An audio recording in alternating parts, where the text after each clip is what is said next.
Hello, and welcome back to the Common Connected podcast. I'm your host, Janine Halloran, and on today's episode, I get a chance to speak with Marin Canaday, who is the author of 2 children's books about obsessive compulsive disorder.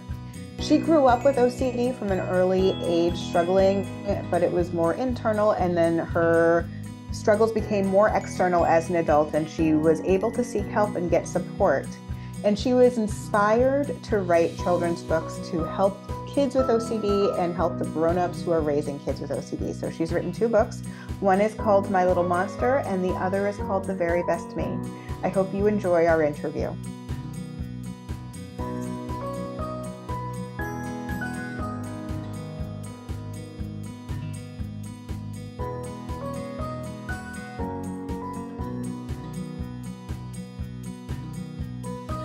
Marin, thank you so much for joining me on the Common Connected podcast.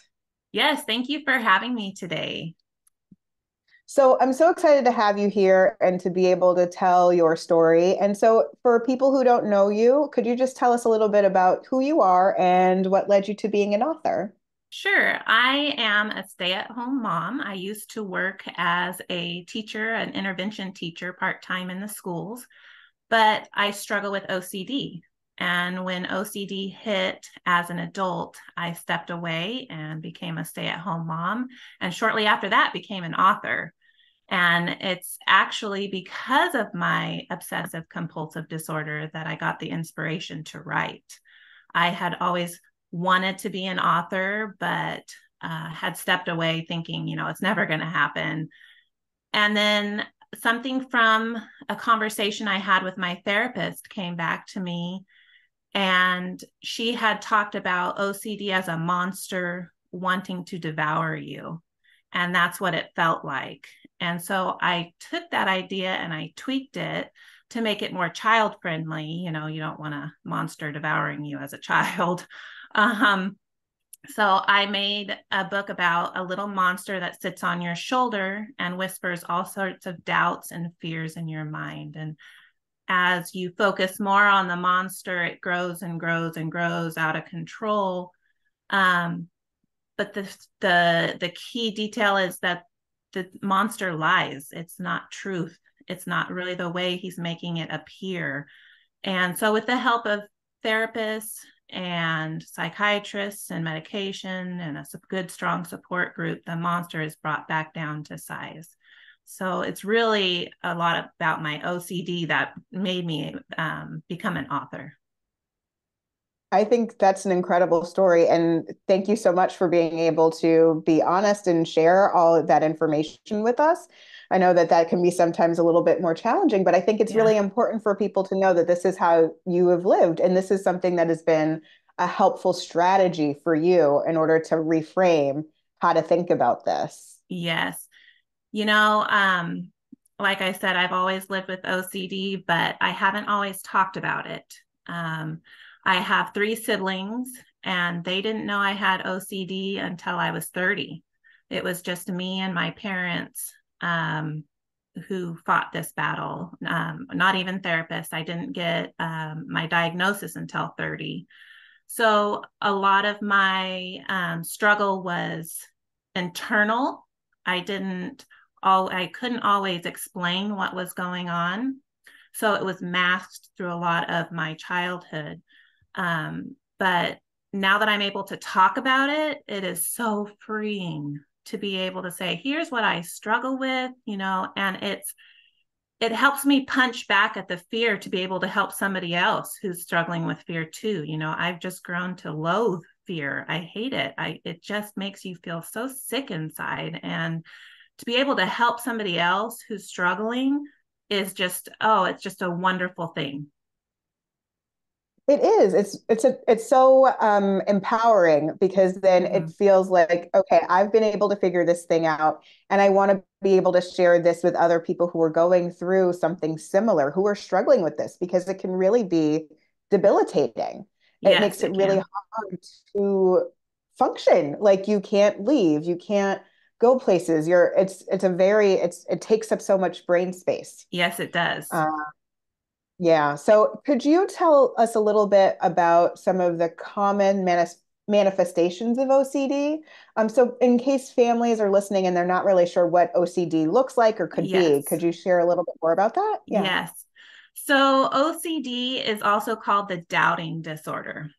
And that has been just truth and naming it for me. It is something you believe to be true one second, you can doubt just as much the next. For example, I washed my hands really well. My hands are clean. Well, there could possibly have been a germ in the air that got on my hands, and you need to wash your hands again. And there's just this cycle of proving that you did something, and then the doubt, and then having to prove again.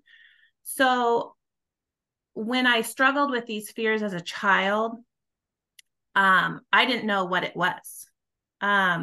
So I actually, as an adult, found this book called When a Family Member Has OCD by John Hirschfield. And I found it so freeing because in this book, it was like I was reading my thoughts in written form, and it normalized it for me. I thought I was crazy. I thought there was something wrong with me. I'm weird. I'm not normal. And then to read this book, it was like, oh, I'm normal for OCD. This is a normal OCD thought. And so in this book, John talks about common manifestations, and I've had quite a few of them. So the first one for me, starting in early childhood, was the moral obsession. I can't do anything wrong. I must behave just right. No mistakes, or else, life needs to stop. Life is going to stop because I can't move on past this mistake. So I had to behave just right. I thought that people would despise me or reject me if I made a mistake. I became an extreme people pleaser and perfectionist. I was too honest, telling on myself for any little mistake I made. Even if it was no big deal, I would have to confess and ask for reassurance. And even with that reassurance, it wasn't enough to move on from that fear. So for example, like in fourth grade, the teacher gave an assignment and we were supposed to work on it and complete it. What I didn't know is that it was okay to work together with someone. So I did work together with someone, but then later that night, as I'm replaying, thoughts and things that happened during the day in my mind, here comes the little monster and the doubt, you weren't supposed to work together. You were supposed to do that on your own. You're a cheater. You need to tell on yourself. You need to confess. You're an awful person. You made a mistake. This is a big deal. So I actually ended up going to the teacher and confessing the next day. And she was just really confused. Like, I don't understand what the big deal is. I wanted you to work together. It's okay. And that wasn't enough for me. I had to seek that reassurance again and again that I'm not in trouble, that I'm okay, that I can move on from this. So definitely the need for reassurance on that one over and above was a key thing for me. Then in junior high, I had a contamination obsession. So contamination obsession is often connected with washing your hands again and again and again. So I thought that my germs were going to kill someone and that I was going to be a murderer because of that. So anything as small as like sharing a snack with someone, just the thought of putting my hand on that snack and handing it to them, my germ's going to transfer to them and they're going to die and it will be all on me. Or even bumping up against somebody I didn't want to touch because of the thought of the germs transferring.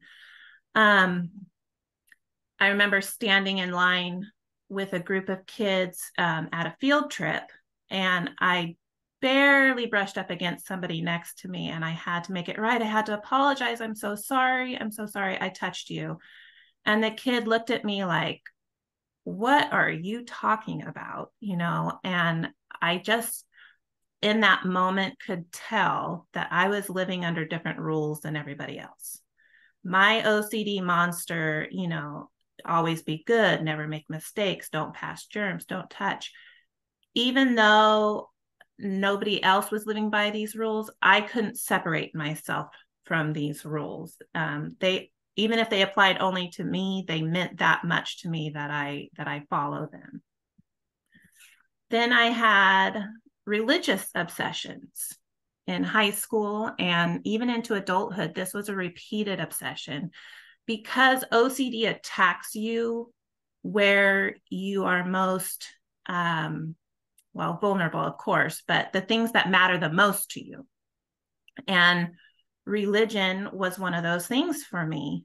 And so it was thoughts of, you're going to go to hell. How can you tell that this religion is the truth? And it would have happened with any religion I had, whether I was Buddhist, Christian, Mormon, anything, it would have attacked, because religion takes faith. And with faith, there's always that little instant of, are you sure this is truth? Are you sure this is right? And so that was a big one for me, struggling with religious obsessions. And then finally, one of the last more recent obsessions I've had is harm OCD. Harm OCD is where you're terrified that you are going to harm someone else. And just because you have that thought, you think it's going to come true. As a mother, I was terrified to hold a knife. I was terrified to hold scissors because of the thoughts and the visions that I would have in my head of myself doing something awful to the people that I loved, or even to myself. And I needed healing from that. That was very traumatic. The harm OCD, that's where I really felt like I was going crazy and that I was going to do something that I didn't want to do. And that's where the book really came in and helped me know that this is normal for an OCD person to have these thoughts. Just because you're having these thoughts does not mean they're going to come true. Absolutely. And it seems like over the years, it has morphed and changed over time. So it's Yes. almost like it's like it pops up in a different form. Right. And you have to sort of know, okay, this is what this is. These thoughts are not true. I can choose not to believe these thoughts. And Right. just trying to manage that. It takes up so much time and energy and space in your life when you're trying to sleep, when you're just trying Yes. to be a person in the world. It is Yes. very daunting. Yes, it is. And as a child, like I said, it was very internal, and I could find ways to cope with it. I played volleyball and I studied above and beyond. I played volleyball with the thought that it's such a fast-paced game that if you are not paying attention, you're going to get hurt. So I was able to put my thoughts on hold and just play the game. And it helped me because I could get rid of some of that anxiety and a good hard hit or a block or, cheering really loudly for my team. And then with studying, it was a part of my OCD because of that fear of not being good enough and not making mistakes. I felt like I had to get the A plus and I had to study for that A plus. So I would study over the top. I would rewrite the books with my notes. I would just pour myself for hours over this, thinking that I can get the A plus if I put my enough time into it, and I could win this little game with this monster, and I can earn that A plus. But it was still driven by that little monster. But when I'm studying, I could focus on what I was, supposed to be studying because I wanted that A plus. When I became an adult, it was so much harder. I didn't have the ability. Well, first of all, I didn't have studying and I didn't have volleyball to hide in anymore. And so I didn't have the ability to just be able to distract my mind. No, this was something 100% of the time that I was struggling with. It affected me eating.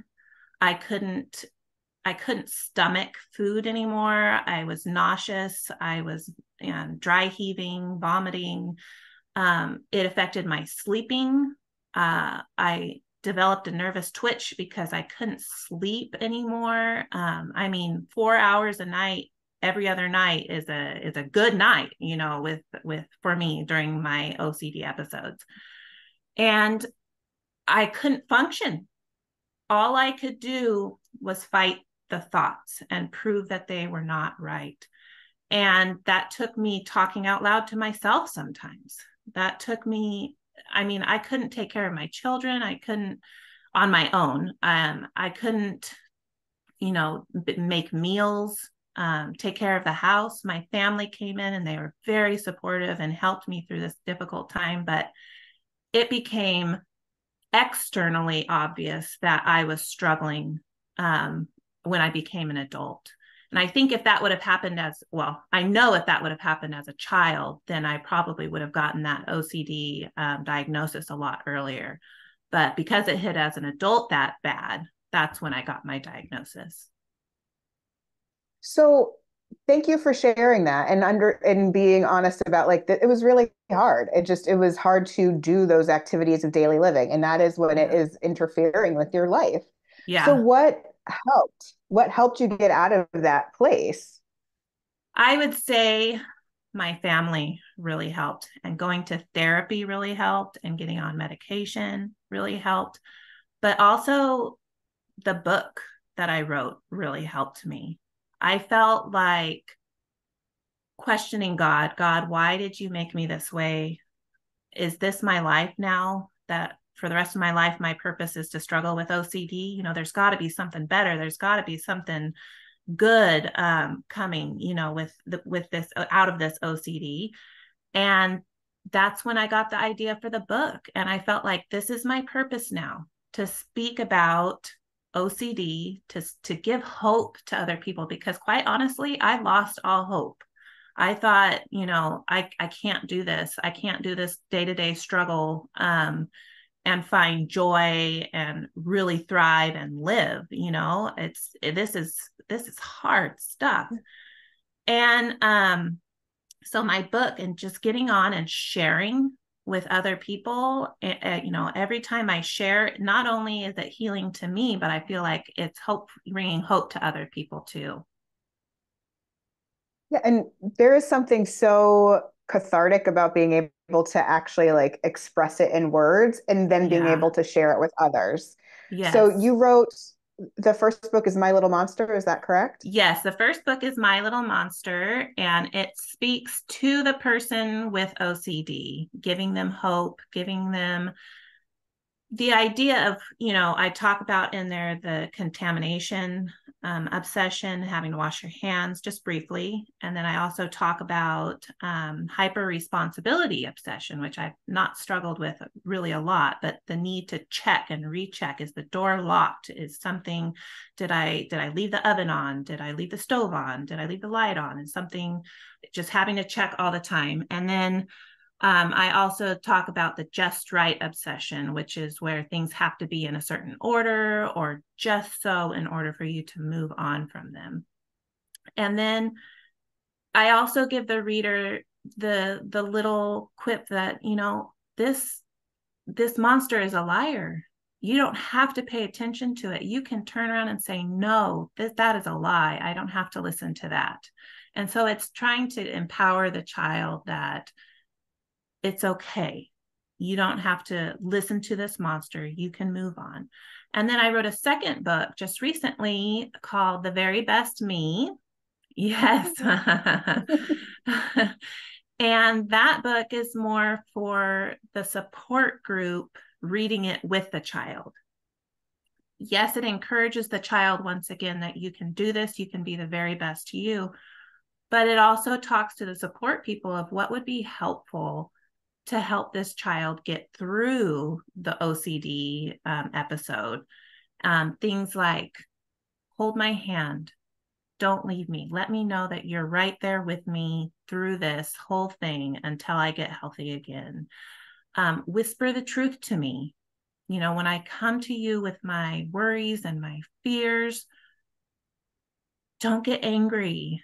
Don't get frustrated that you're having to repeat yourself again and again and again, but with to me. And you know what? If you don't have the answers for all of my questions and for all of my fears, that's okay. You can take me to a therapist. You can go with me to a therapist, and they will give me the tools that I need to move on from this OCD thought pattern, you know? So that's something I really wanted to touch on, is that it's okay to take your child to therapy. You know, I know there's the labels, I know there's the stigma that I really had to fight myself. I didn't know that I believed in those stigmas. You know, I thought people who went to therapy were crazy, they were weak, they couldn't do life on their own, and they needed help. And then I found myself in that very situation. And it has been so healing to me to be able to talk about it with somebody, to get tools, to get help with medication. These are things that have definitely been a part of my journey. Yeah. And I think that there is this opening now where people are more willing to talk about mental health and more willing to go and get support. But Mm-hmm. there is still, this piece where people feel a little bit embarrassed or a little bit ashamed, and they shouldn't. Yeah. People need help throughout their lives. I got therapy when I was a teenager, and that's why I became a therapist, because it was Yeah. so helpful for me. And I tell people that all the time. I wrote about it in the Coping Skills for Teens workbook. Like Mm-hmm. I'm very honest about it and open so people understand it's okay to get help and to know that there are other people out there, especially people who do specialize in OCD, because there are some different techniques. It's almost like opposite of what you should do when you're parenting, or it Right. feels it's like Yeah. I've had Dr. Dawn Hebner on to the podcast, who talks a little bit about OCD, and I've also had Natasha Daniels on, and both of them have a wealth of information on their websites. And Natasha Daniels' YouTube channel is phenomenal, Mm-hmm. really speaking to OCD and actually talking directly to kids and teens about it. So Yeah. I'll link to that in the show notes so that people can go and look and get some support. But you can get support from people online, but you can also get support in person. And so, Right. whatever is going to be most helpful for your family, it's okay to do it. It's okay to Mm-hmm. try and grow the community around you that is going to Mm-hmm. help support your child in the best way possible so they can function and do the things that they need to do in everyday life. Right. Yes. You know, my parents were very supportive. I would feel like my mom, I would call her my therapist as a child, you know, because I would come to her again and again. And she used to joke that she should put her responses on a tape recorder and just play it back to me again and again and again until I accepted it. Um, but they didn't really know what was going on. They didn't know the signs. They didn't know what to look for. And because so much of it was internal and I couldn't really verbalize what was going on as a child, it really went or got lost behind labels such as worry wart, or, oh, she's just got a sensitive conscience and she just needs a little bit more reassurance, you know. But if you feel like your reassurance is not enough, you know, it's not cutting it, your child keeps coming back to you with the same thing again and again and again, then, you know, that's a sign that there may be something else going on. Yeah, absolutely. And I am so excited that you've been able to bring these books out into the world. Mm-hmm. If people wanted to get these books or learn a little bit more about your work, where should they go? Okay, yes, you can get my books on Amazon, or you can also get them at mascotbooks.com. And I have a website called mylittleocdmonster.com, where it shares more about me as an author and about my books. Okay, excellent. And I know that our time is almost up, but I always like to ask my guests one last question. How do Mhm. you like to rest and recharge? Yes, so journaling has really been a big help to me, and specifically my prayer journals. I can look back and see how my prayers have been answered. I can look back and see, you know, where I've come from and what I've learned. And then also I crochet. So with crocheting, you don't want to drop a stitch, you know, you're always counting and making sure that you've got the same amount on every row. So that helps kind of give my brain a break from the thoughts, instead of thinking that thought, I'm counting. Or reading and gardening are also my go-tos. Oh my goodness. It's very similar to mine. So journaling is so powerful. It's one of those strategies that I've been using since I was a kid. And Mm-hmm. there is something so it's not just writing your thoughts, it's actually the process of going and, coming up with a solution to a problem, recognizing that things have changed and you've made progress. It's Yeah. so interesting to see if you like read back and then keep going. It's just always interesting to do that. And I am a crocheter. I Yeah. am totally, it's so amazing. I actually just posted about this in the Coping Skills Hub a couple of months ago. I think I put up there as a strategy, crocheting or knitting. Now, I Mm-hmm. always drop stitches with knitting, but Yeah. crocheting, I'm all Yeah. about. And my mom is, my daughter is, like, we are a crocheting family, and it Uh-huh. is soothing. And you Yes. do have to focus, right? Like, Yes, so you it do. helps you. You can't just like, you can do it sort of like mindlessly or mindfully, if whichever Mm-hmm. way you want to think about it. But you have to still focus on it in a way. Yes. So Yes. it can give your brain a break in a way, because you do have to, like, it's another way of getting like that kind of focus that you need and giving your Mm-hmm. brain just a little bit of peace and quiet for a little Right. bit. Right. Oh my goodness. Thank you, Marin, for coming on to the podcast. Thank you so much for being here and sharing your story. You're very welcome. Thank you once again for having me. And thank you for everyone who's listening. If you like this podcast, please take a moment and like it or share it wherever you are and with your friends and colleagues. And as always, don't forget about yourself. Take a few minutes, have a little fun, and have an awesome day.